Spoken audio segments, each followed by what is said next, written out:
So first, before we get to any of the other stuff, just want to start news of the day. What's your reaction to Secretary Noem apparently out at DHS being replaced by Senator Mullen? Well, I think Senator Markwayne Mullen is a great choice. He's understands business. He understands budgets. He understands how the Senate works, how the House works, and given his experience, I think he's going to be an outstanding Homeland Security Secretary. Let me tell you, I started my day by hosting a briefing with Tom Homan. Tom Homan came over and briefed the Main Street Caucus, and I walked out of that before I even knew what was going on with Secretary Noem's departure and Markwayne Mullen coming in. I walked out of that meeting with Tom Homan confident that the president has the right person in charge of our immigration enforcement. What he's been able to accomplish in Minnesota is astounding. His relationships with law enforcement. He has been doing this since 1984, and I have not walked out of very many Main Street Caucus meetings where everybody in the room was like 1,000% what Tom Homan is doing to move this agency into a place where I think Americans are going to be very comfortable. He talked about transparency. He talked about training. He talked about making sure that we're targeting these folks that are committing the crimes and getting the word out to Americans and Nebraskans that, hey, we're focused on the folks that have been doing harm to our country.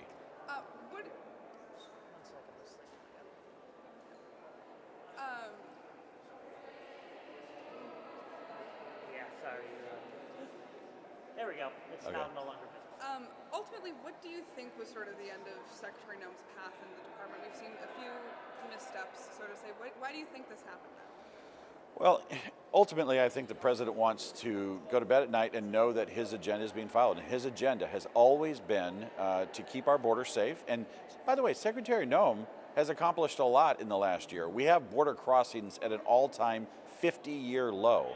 That means our communities are safer, violent crime is going down. Secretary Noem can claim a lot of credit for that. I think after what we saw in Minnesota and the kind of leadership that Tom Homan provided, it gave us an opportunity to bring in Markwayne Mullen and leverage the resources and the expertise of the people we have there. We have now more of a command system that I think is going to help us. Moving on to Iran now, before we talk more broadly, I do want to give you the opportunity to talk about the service member who was from your area who died overseas. First Sergeant Noah Tejan's, it's hard when you think about the human cost of the freedom that we enjoy here in America, when you know that his wife goes to bed at night without her husband and his 13-year-old son goes to bed at night without dad. And so that's very personal to the people who live in the Bellevue community, the state of Nebraska. And, this is the part of being in public service that I don't ever want to go to a serviceman's funeral. And it's not about anybody but that family. That family is who we care about. That family is who we're going to focus on. And we're going to lift them up. And for generations, that family is going to know Mr. Tejan's died for our freedom. He sacrificed his life. He put himself before everybody else and was a victim of an unmanned drone from a country that's hell-bent on destroying America. And they're not going to get destroyed because people like Sergeant Tejan said, not on my watch. And so we're very, very, very, very proud of his service, and we want the best for his family for the rest of their natural lives and for everybody else. And it's just sad. It's heartbreaking. But we're doing the right things in Iraq. We cannot put up with a country that has failed to negotiate for 47 years. This is an evil snake that we just cut the head off of, and now we need to finish the job, be done with these people, get Iran back to something that looks like freedom, and deliver peace in that region. Well, there's been no doubt that Iran has been a bad actor throughout the years. Yeah. We've heard a number of justifications from the White House, Secretary Rubio, over what exactly this mission is about, whether it's regime change, whether it's nuclear weapons, whether or not Israel was going to attack and wanted to prevent retaliatory strikes. Ultimately, how are you justifying this to the family in Bellevue and to everyone else as to what the justification is for this? The mission that we have right now is to eliminate short-range missiles and drones over Iran. They have demonstrated that they're willing to fire at civilians, their allies, Americans, Israel. Listen, the Ayatollah is gone. The people that are counting the votes for the next one, they're gone. The next round will be gone. But right now the mission is no more short-range missiles, no more drones. Once that airspace is secure, I think the region gets to decide what the next steps are. And then coming back to sort of the Congress aspect of this, are you comfortable with the steps President Trump has taken so far? Do you believe anything that he's done has needed congressional approval? Well, I look at President Obama. He invaded Libya, took out Gaddafi, had a 7-month military operation, did not seek the War Powers Resolution. Listen, President Trump notified the Gang of Eight. I went to the classified briefing the other day where Secretary of State, Secretary of War, Joint Chiefs of Staff, CIA Director, they laid the cards on the table. They didn't pull any punches. They answered every question. I got answers to the questions I have. As a member of Congress, I have been consulted.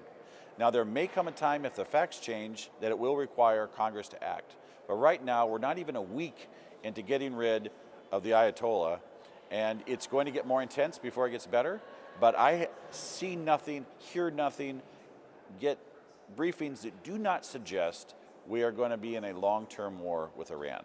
What is your line for when you believe that you would need to have a vote of congressional approval for action in Iran? Well, I can't predict the future, and I don't want to go through a series of scenarios. Yeah, I think we have to take this day by day, week by week. And as long as I'm getting classified briefings that explain to me what's happening, what resources we're using, what's the partnership with other countries, where is Jordan, where is Saudi Arabia, where is the UAE, Qatar, all these different countries, the Israelis. I think we're in a situation right now where we've got a multilateral force. We are conducting a military operation. It has been quite successful, but for these tragedies with the loss of life, we need to pay attention. And then obviously, if the time comes and there's precedent for that, whatever it is in the future, changing the scenario, then yes, would have that vote. Final question, you're about to go off to War Powers Resolution vote right now. Can you talk about sort of your vote on that and where it goes from here? I'm going to support this president. This president demonstrated that he has the ability to lead this country, and ask me where Maduro is today. He's sitting in a jail cell in New York, and Venezuela is celebrating the prospect of freedom. 15,000 people were murdered by their own country, and now their leader is dead. We are on the right path here to cleaning up problems that have vexed American presidents, administrations, and Congresses for decades. We're 1 week in Iran, and I want to stand with the president to make sure we support him, continue to get the excellent briefings that we're getting from our leadership, and continue to do my job in Congress to make sure that we support our troops, use this as an opportunity to unify the nation. Could we do that? I mean, wouldn't that make sense? Let's unify. We just took out the leader of an evil regime that's screaming death to America. But today is not the day to back away from the president on this issue. Thank you so much, Congressman. Yep, thank you.